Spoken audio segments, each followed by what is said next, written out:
What's going on, guys? Today is Monday, and it's 11 a.m. Central Time, which means that I am here with you guys out of pure love, here to share some of my knowledge in real estate investing with you guys today.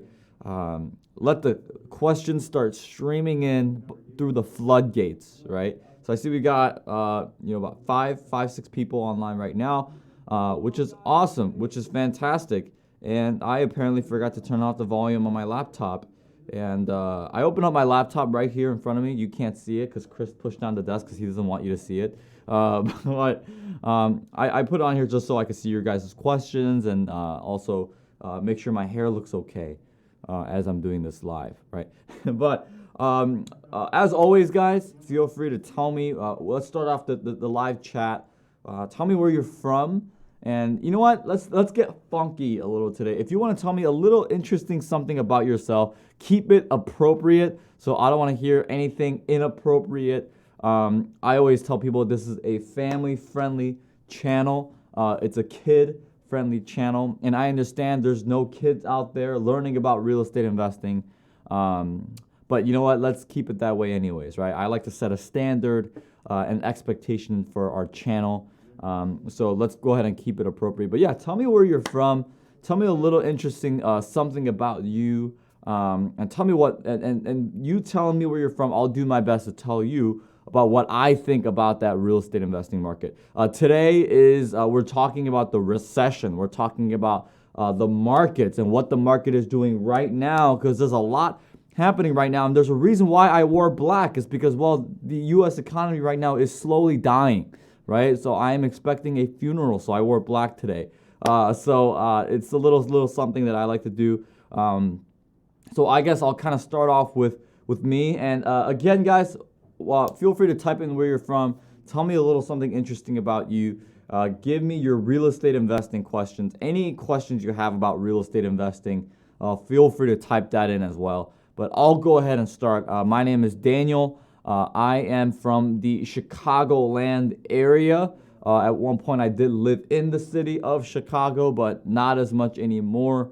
Live in one of the suburbs. So I live in a suburb called West Aurora, like kind of that northwest Aurora region. Used to live in the city, but moved out to the suburbs because, well, I appreciate a little bit more quiet. A little bit more seclusion, so to speak, right? But my office is here in Warrenville, Illinois. Something interesting about myself. I spent this past weekend at a alumni event for my alma mater. I went to a little place called Olivet Nazarene University. That's where the Chicago Bears actually do their training during the summer. And I got to meet a really cool guy named Bob Goff, who's an author. He's an author of a New York Times bestselling book called Love Does and Everybody Always, and had an awesome chance to kind of just hang out and talk to him and know people and learn from this man what it means to truly love people. And he actually says, there's a quote in this book, a book that I'm reading from him, and the quote says that love isn't something that you fall into, it's something that you become. So I was like, wow, that's really, really cool, and that's really insightful, especially for me being in this industry where a lot of that's not the case. A lot of it is about me and what can I get, how much money can I make, and all this stuff. So it was really cool. It was very refreshing, and it changed my outlook on life, right? Which is why I even bring it up. All right, so we got Reginald.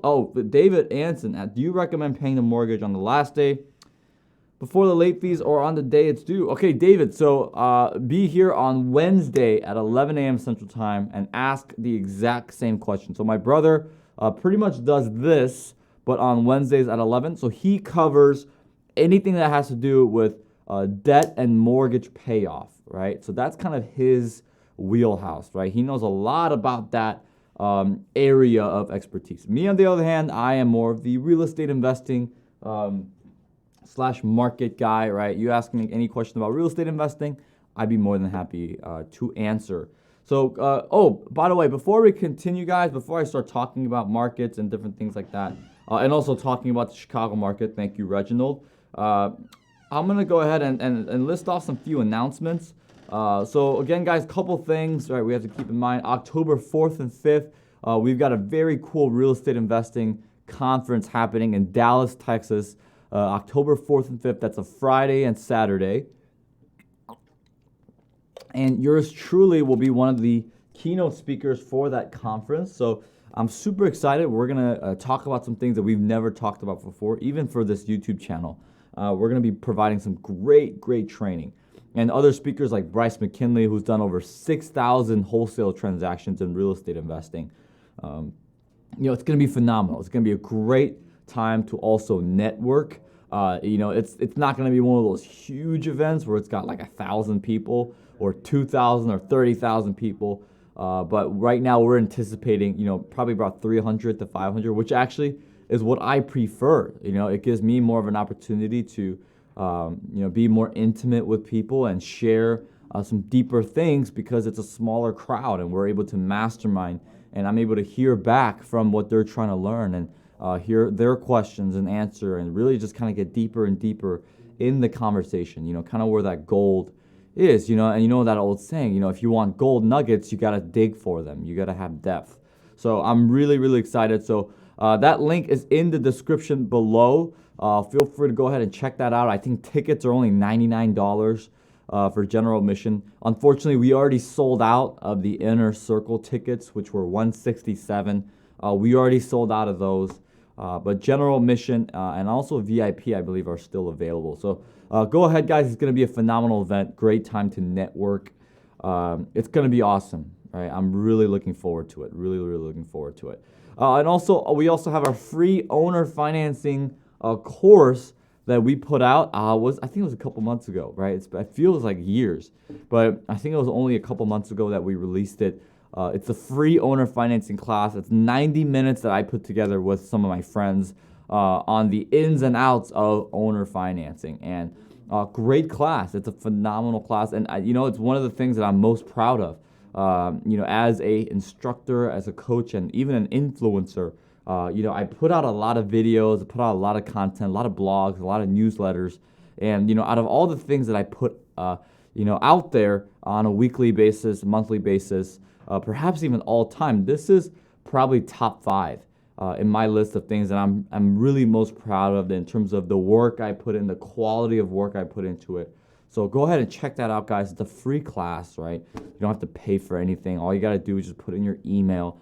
And here's the thing, right? If you're too lazy to put in your email on a free class, there is no way in heck you're going to be diligent enough to sign closing documents or do due diligence on an apartment building. And guess what? You may close on that building, but your lack of due diligence is going to make you have a bad scenario with the deal, right? And what's the number one thing that causes bad deals? Well, the other number one thing is partnerships, but the first number one thing is just a lack of due diligence, a lack of individuals wanting to actually master this craft. There's so many people that I get on the phone with, and they're like, Daniel, I'm doing this deal right now. And I'm like, well, what's your level of knowledge? What's your level of education? Do you know what this is? Do you know what that is? And they're like, no, but I mean, I'm the type of guy that learns as I do. That is just, I don't know, that's just really dumb. That's just really dumb. Imagine trying to learn how to do knee surgery, and you've never done knee surgery before, and you tell the patient, oh, don't worry, I'm going to learn as I go, and I'm also going to learn by doing. Yeah. No need to go to medical school, or no need to get my bachelor's, no need to get my doctorate, no need to do my residency or my observation hours. No, it's okay. I went to a couple blog sites. It's called Ligger Joint Sockets, right? And they taught me how to do surgery, so I'm gonna be all right. No, that's absolutely not the case. Matter of fact, that's the stupidest argument that you can make, right? Guys, real estate investing is just like any other craft, right? You have to take the time to learn, right? You have to take the time to learn. And the best way I could go is, I've trained in martial arts my whole life. And, I've done some competitions here and there. And man, if you went into the competition and you had no formal training, you're going to get knocked out, right? You're going to get knocked out and you're just going to get serious harm inflicted on you. And in this case with real estate investing, it's a lot worse because you're talking about your own money, you're talking about other people's monies, life savings, and because of your lack of education, some male or female out there may not have enough to pay for their daughter's education or for their son's education. They may not have enough to retire. They may not have enough to buy their dream house that they've been wanting to buy for the last 10 years. So this is serious stuff, guys, that we have to take into consideration, right? Okay, Mo Alcaraz says, hair on fleek. Thank you, Mo. Hair on fleek. Man, that is awesome. Black is dope, coming in from Oakland, California. Hey, right, I love that. Okay, Reginald Scarborough asks, what are the required documents for owner financing besides the agreement? So mortgage, promissory note, et cetera, et cetera. Okay, cool. So when you think about owner financing, you're literally just substituting an individual for the bank, right? That's all what you're doing. So if you have an educated seller on your side, what they're going to do is they're going to be very educated to demand from you the same documents that a bank is going to demand from you when you get a typical commercial loan. Now, most sellers don't know what seller financing is, and you're going to have to educate them on the process anyways. So this is where you're most likely going to have to encounter with their real estate attorney and their doubts. A lot of real estate attorneys, in my experience, have a negative view towards owner financing. So you may have to assure them through certain documents such as a personal guarantee, a letter of personal guarantee. And it's a document that you would sign with the bank anyways to pretty much make sure that your personal finances are aligned with this commercial loan. It's long story short, a bank's way of pretty much assessing their risk, right? Because at the end of the day, you are a risk to the bank, right? You're not a friend. You're not even an acquaintance, right? If anything, I say you are a victim a lot of times. And they just want to assess you, the risk. So they're going to make sure that you've got some skin in the game, that you're tied to the hip of the deal, so that way you're not just going to go off and run to Cabo, right? Pretty much is what's going to happen. So if you have an educated seller, on the other hand, man, they're going to ask for a lot of certain things. Like if you want to buy a property from me through seller financing, and I'm going to take the position of the bank, I'm going to ask for your financial statement. I'm going to ask for your tax return. I'm going to ask for a letter of personal guarantee. And that would just pretty much just be the start, right? I would ask for those three things up front, and then I would ask for all of the underwriting documents, such as the Schedule E. I would ask for the P&L statement, the T12 report. I would ask for the rent roll. I would ask for a market survey report.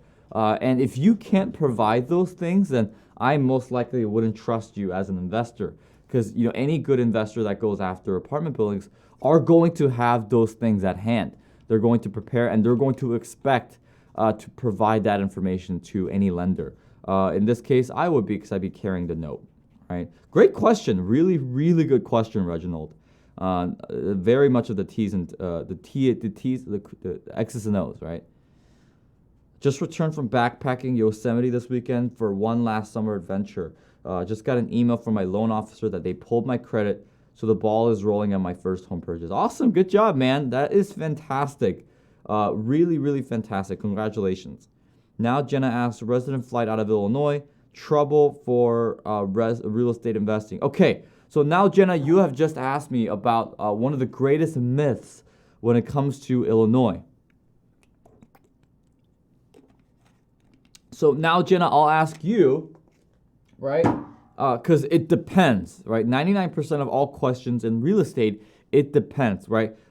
Real estate trouble for real estate investing for what, right? So for fix and flips, for buy and holds, because typically the things that hurt fix and flips actually benefit buy and hold. Well, what do I mean by that? Illinois is the perfect example. So now Jenna, right? That's your name, now Jenna. Did you know that Illinois actually has a plus 3.2% population increase when you look at the year-to-year change from 2016 all the way to now, 2019? We actually have a plus 3.3% increase in population. Now, what you are most likely referring to is the rich people. Now, the rich people are they're leaving Illinois. And why is that? Well, it's because we have what's called a $10,000 tax deduction limit on property taxes. So obviously, that a lot of in Illinois, it's not it's not news.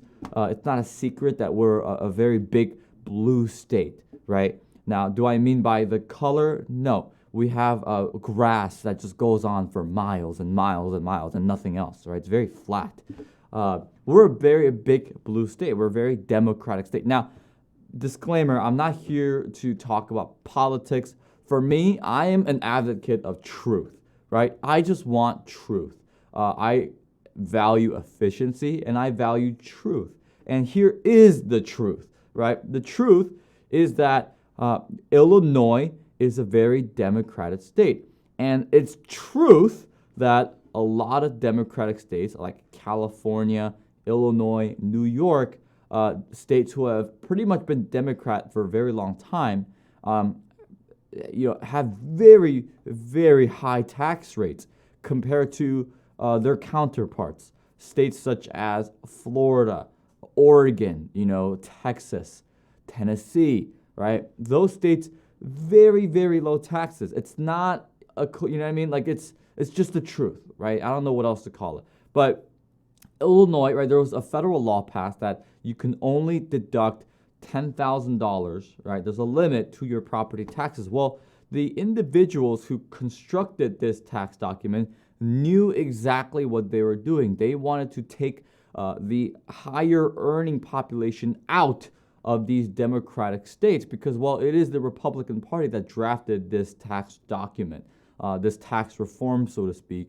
And it didn't hurt any other state but California, Illinois, and New York. Well, why is that? Before you start throwing stones at the Republicans, let's start asking the question, well, should we even be paying over $10,000 in property taxes to begin with? My answer would be no, we shouldn't. The fact that, and I don't live in a mansion. I'm 25 years old. I'm not married for another 18 days at least, but I'm not married and I don't have any kids, right? I live in a 4-bedroom, two and a half bath house. I bought it for $250,000, but my taxes are $8,500 a year, right? Like that is insane. That can feed 300 African children a year. Instead, I have to give it to Uncle Sam, right?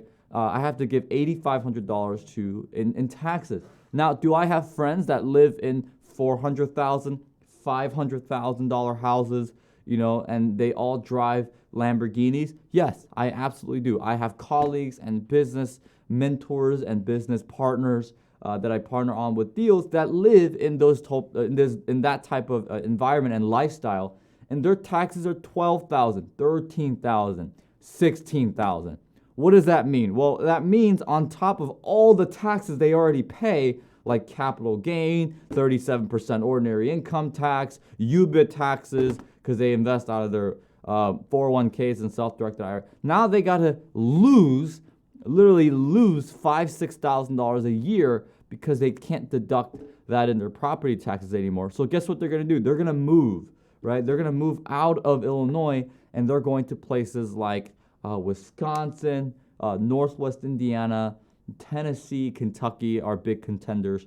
And they're moving out. They're moving out of the state, right? And rightfully so, right? And that's just called supply and demand, right? So when we look at a lot of the high-income individuals moving out and a lot of the lower-income individuals moving into Illinois, because let's be real, it doesn't really affect them at all, right, in terms of the tax changes, which, by the way, Illinois, don't be surprised when we start having crappier neighborhoods and crappier roads and crappier schools. Well, it's because all the rich people who pay the highest tax dollars, they're gone. They're gone. They're absolutely gone, right? And so, yeah, taxes. Okay, now, Jenna, you're getting it, right? And the same reason for me, too. I don't do a whole lot of investing in Illinois anymore because of the taxes. You're exactly right. So, when we're having a population increase of 3.2%, and yet all these rich people, they're leaving and they're decreasing, well, what does that mean for buy and hold? Well, for buy and hold, it's fantastic. It's absolutely phenomenal because it means you have more renters in the state. But of course, they're going to increase that property tax on investment properties once again. So I don't know. I am at a crossroads here, right? It's very tough. Very, very tough to discern, right? Jalen Chanthabury. Am I saying that right? Chanthabury.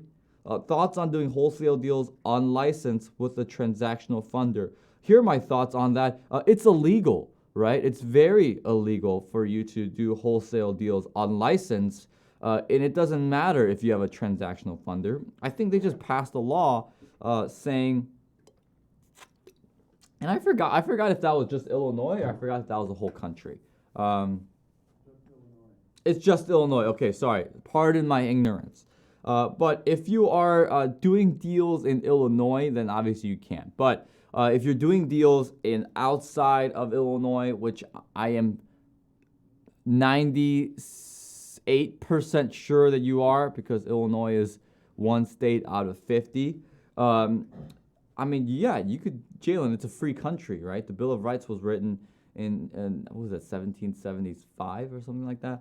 But it's the thoughts on doing wholesale deals unlicensed. Listen, I say right now, whenever the money is cheap and you just have an influx of buyers, it pays to be, woo, excuse me, it pays to be a phenomenal wholesaler, right? It really does. I actually have multiple friends right now that make $100,000 a month just wholesaling, right? And I always like to make jokes with them because they're making so much money, but they're building no wealth. So it's just like, it's crazy. But I'm just kidding, right? I'm not. I have nothing against wholesalers, but I don't mind it at all. Just make sure that you set up an entity, that you set up an S corporation, and you get your EIN, and you do the proper things, right? Do things the right way. That's one of the things I always tell people. That's huge, right? Just do things the right way. There's a lot of people that will cut corners. But at the end of the day, if you look at those things in hindsight, those are really, you're just really kind of just jumping over dollars to save pennies, So always kind of just do things the right way. But yeah, I like, doing wholesale deals on license. I've never wholesaled a property, just because, the more education and knowledge I receive, for me at least, for me personally, there's more formidable options for me to build long-term wealth, and that's my focus. My philosophy and my goal is to always focus on that long-term aspect, and sure, is it great to, have a $60,000 check here and there? Yeah, sure. And, there's days where I've received, $20, $30, $40, $50,000 checks in one day, right? And that's great. I'm not going to say no to that, right? That pays the bills, that puts the Yeezys on the kids, that puts the food on the table, right? And I don't wear Yeezys, right? If you look at my shoes right now, I literally have paint on them, right? They're like sneakers I've had since college. I still drive, a Toyota Corolla, and yet I probably make more money than the top 1%. I probably make as much money as the top percent in the country, right? And that's not for me to brag, but it's just like I like it simple, right? I keep it simple. There's no need for me to wear 3-piece suits every single day, It's just not necessary for me. Okay, let's talk about the market. What's going on right now? We had a very, very busy last 10 days in the United States market. They cut the interest rate by 250 basis points once again. The second time that's happening this year, and they are anticipating doing it one more this year as well. Well, why does the interest rate matter so much? So let me introduce to you guys a concept called monetary policy. And let me tie this in with how this is going to affect your real estate investing business through a recession, because it is very, very, very important, extremely important. So let's go ahead and reverse engineer and start at what's called the federal interest rate. So here's the relationship, right? Here is the circle of life, so to speak, right? We have the Federal Reserve. Never mind, that's my fist out of shot. There we go. Here's the Federal Reserve, right? This is the Federal Reserve. You know what? I'm going to go ahead and put this bottle here, this water bottle right here. Okay, great. So water bottle. This is the Federal Reserve, right? So these are the people that print the money, right? Now, these people, right? They lend, they lend money to the banks, right? So this is the banks, this fist, right? It's a fist for a reason, because, I'm not a huge fan of the banks, right? They're very greedy. Okay, so Federal Reserve, banks, right? And now there's you and me. So I'm going to put myself right here. So there's the water bottle, there's my fist, and then there's my face, right? My face represents you, right? You are my face is you. So we've got this water bottle, and they're lending out this money to the banks at 2%, right? Let's say hypothetically, right? 2%. They lend the money out at 2%, right? Then now the banks lend it out to me at the going rate. So, like a residential mortgage, 4.35%, or a going commercial rate, which is 5.5%. And they make money on that 2 to 3% spread. Now, here's what they don't tell you, right? The banks right here have what's called a reserve requirement, meaning that they only have to reserve and have in their currency only, typically speaking, only 10%. 10% of what they borrow from the feds, right? It's kind of ironic, right? Because they want you to put 20% down. They want you to put 30% down, 35% down, so to speak. So here's what happens, right? So they borrow, let's say hypothetically speaking, $1 million from the Federal Reserve at 2%, right? At 2%. They take the $1 million. They only have to keep $100,000 in their vault, right? So now they take that $900,000 and now they lend it to you at 5%. But they demand that you put 20% down. So here's what happens. They get $1 million from the Fed at 2%, right? They only have to keep $100,000 in the bank. They lend you $900,000. They ask for 20% down, which in this case would be $180,000. So now they have $280,000 in the bank account. And then on top of that, they lend it to you for 5%. So they're making money on 3% of $900,000 every single year, which, by the way, is $27,000. $27,000 in profit every single year. But wait, right? Here's more, right? They lend it to you from an amortized standpoint, meaning that the interest that they get from you every single year, you pay that up front, right? You pay that up front. So that first payment, typically if you're at a 30-year amortization with like a 4.5% interest rate, your first payment you make to the bank, about 75% of your payment that you make to the bank is going to put in their pocket as profit. Do you guys now see why the banks are the richest entities in the world? Well, how does that relate to us as real estate investors? Well, the lower that federal interest rate goes, the cheaper the money gets for the banks to issue out for commercial loans. So commercial loans are the ones that finance apartment buildings, portfolio acquisition, right? And for us as real estate investors, the lower that bank commercial rate gets, guess what? The higher the value of the property is going to go, because there's more money at play here. So not only that, did they lower the rate by 250 basis points, they are now what's doing called quantitative easing. So quantitative easing is just a very fancy way of saying pumping money back into the market very artificially. Now, it's very hard not to get into politics when talking about this stuff. And I'm not going to blame the state of the economy or what's going on one president. If you really think about it, every president has something to do with what we're at right now, right? So, I mean, QE4, what's going on? So they're pretty much, long story short, they're printing and putting back into the market artificially $75 billion every single day between today, which means they're pumping $75 billion back into the economy today, which, by the way, $75 billion is not a whole lot, but they're doing it every single day between today and October 10th, Thursday of October 10th, right? And let's do the math on that, right? So I'm going to take out my calculator here. I'm going to take out my calculator. 75 billion. So I'm just going to do 75. 75 times, let's see, so 17 days, right? So times 17. So you're talking about $1,275 billion into the economy artificially. Our U.S. deficit is around $3.5 trillion. So you're talking about putting in one third, people, one third. Imagine having a credit card debt in your household for $30,000, and your solution is to print $10,000 to pay to make sure that your family is still able to go on vacation. Right? Like that is crazy. It's ludicrous, right? Ludicrous. It's crazy.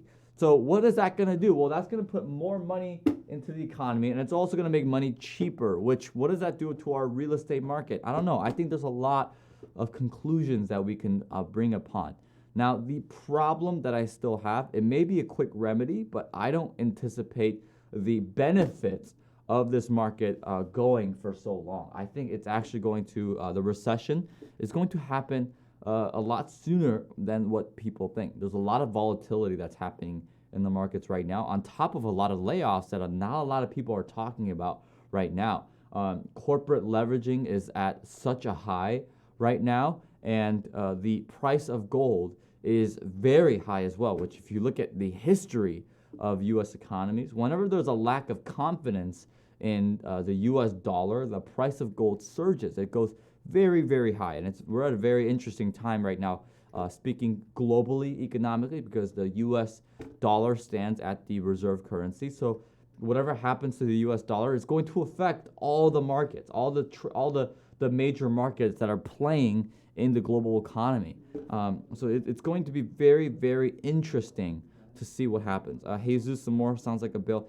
I think you're absolutely on the money. That's exactly what it sounds like. It sounds like a bailout, and and it's really interesting. And again, you can't blame it on one president, right? That's one thing that kind of gives me a pet peeve. You can't blame it on one president. Now, do I think that there's presidents that maybe be a little bit more at fault than more? Sure, right? Like Bush, right? If you go back to the 2004 to 2008, Bush, right? He put no regulations on government rating agencies, and people were just getting loans left and right. As long as you were able to fog a mirror and you had a beating pulse, you were able to get a loan, right? And the government rating agencies rated them at such a high level that the banks got greedy and the Americans had to pay for it, right? The American people had to pay for it. And I think the number was like $3.7 trillion worth of real estate value, 401k savings, life savings. It was just vanished, right? It was just gone. And at the same time, the way that the administration, the Obama administration, responded to that wasn't exactly the best either. You know, they kind of invented this whole thing of quantitative easing. They put rates at 0%, and they really artificially damaged the market to the point where the United States has the longest bull run.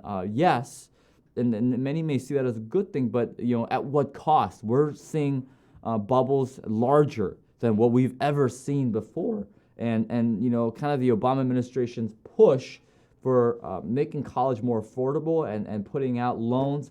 Well, guess where we're at now? You had a lot of students who took out loans for $50, $60, $70, $80, sometimes even $100,000, and they majored in women's studies, right? They got a major in something that's going to add zero value to society, that's going to not allow them to get an income, right? Try getting a job that pays $80,000 majoring in women's studies. You're going to get laughed out of the building, right? And so you had a lot of kids who, I'm sorry to say the truth, right? Sorry to say, what I really think and what I think is true, but you had a lot of kids that were very entitled.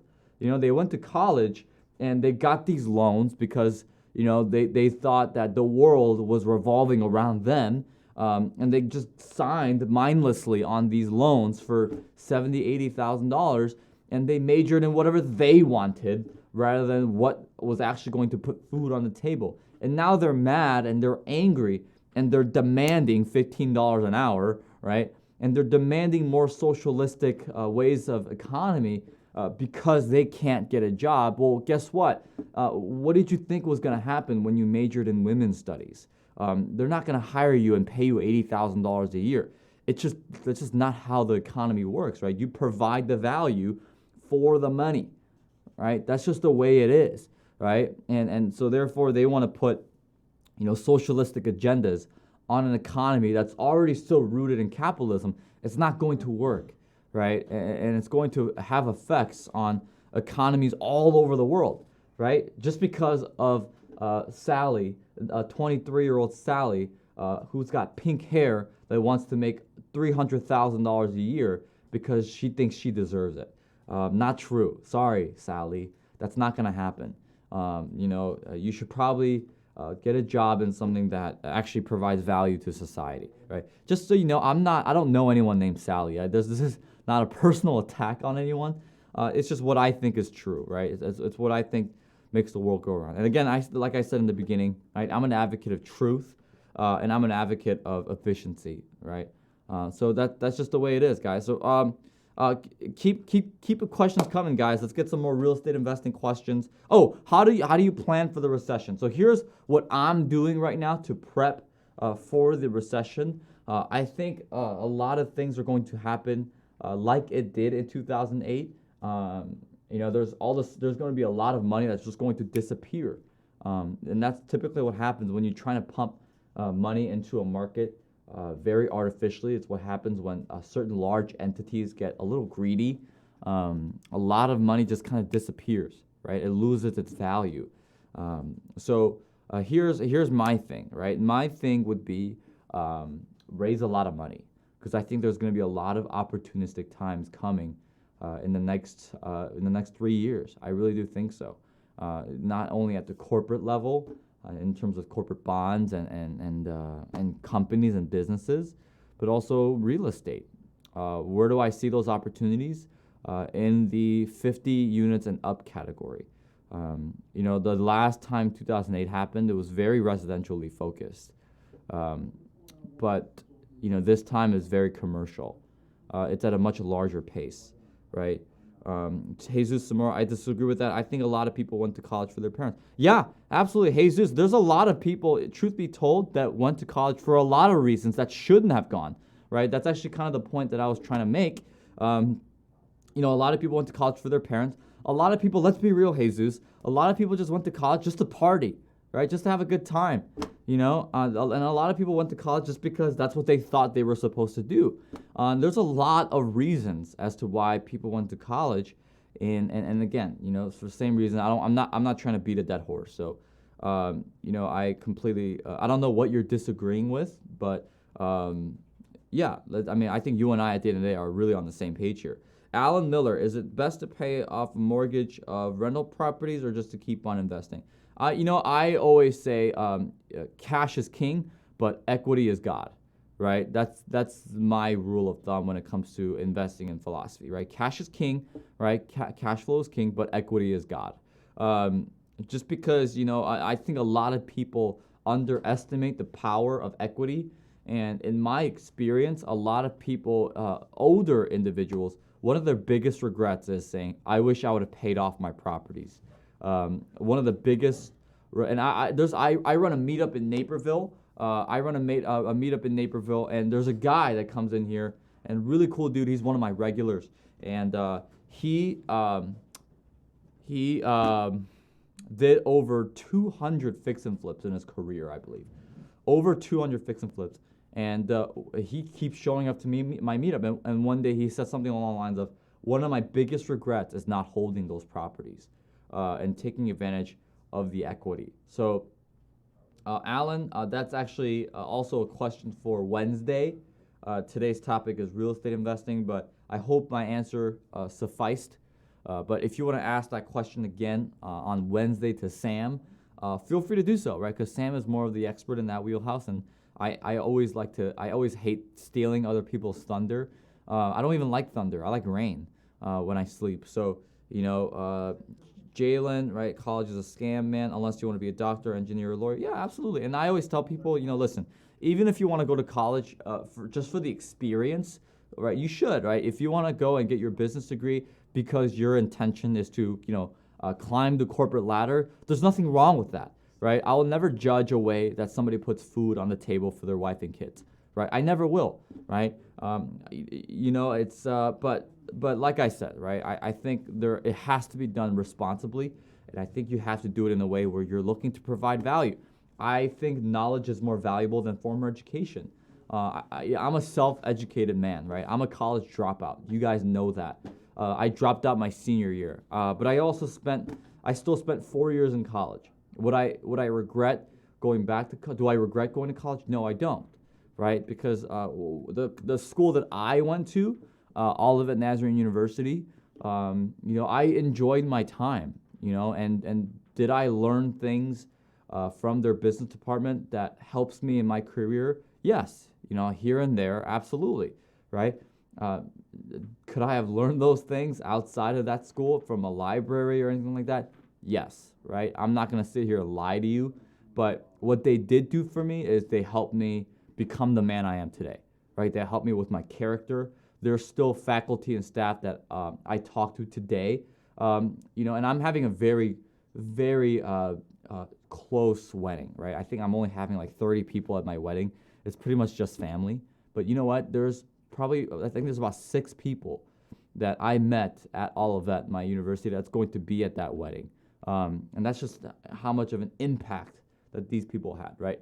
Now, are you going to get that at like ISU? Probably not, right? Because you're kind of just like one of many. So if you're going to go to a school and you want that, you want lifelong relationships and you want to go for the experience, I recommend going to a school that's smaller, where it's more intimate, where you can it's easier to develop relationships with professors and faculty and staff. And go to a school that, I don't want to say Christian school just because I don't want to be majorly exclusive to one, but go to a school that focuses on personal development, helping you become who you are rather than what you learn, right? And I'm really, congrats on the marriage. Thank you so much. I really appreciate it. What we really need is more job training by companies in areas. Yeah, absolutely. And I think more corporate companies are actually aligning with that. I talked to a friend of mine who I'm not going to mention his name or his title, but he works for a very famous search engine that rhymes with Lugal, right?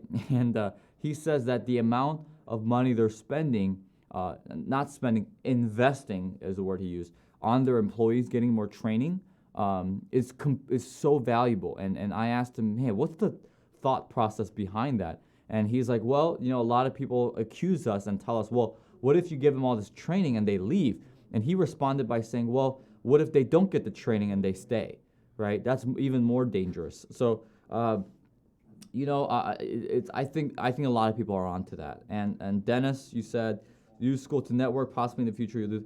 100%, right? I think one of the biggest benefits of going to college is the networking aspect, especially if you're going to go to a business school, like Ross School of Business or Kelly School of Business or even, the business school at Northwestern, which is not too far from where I live.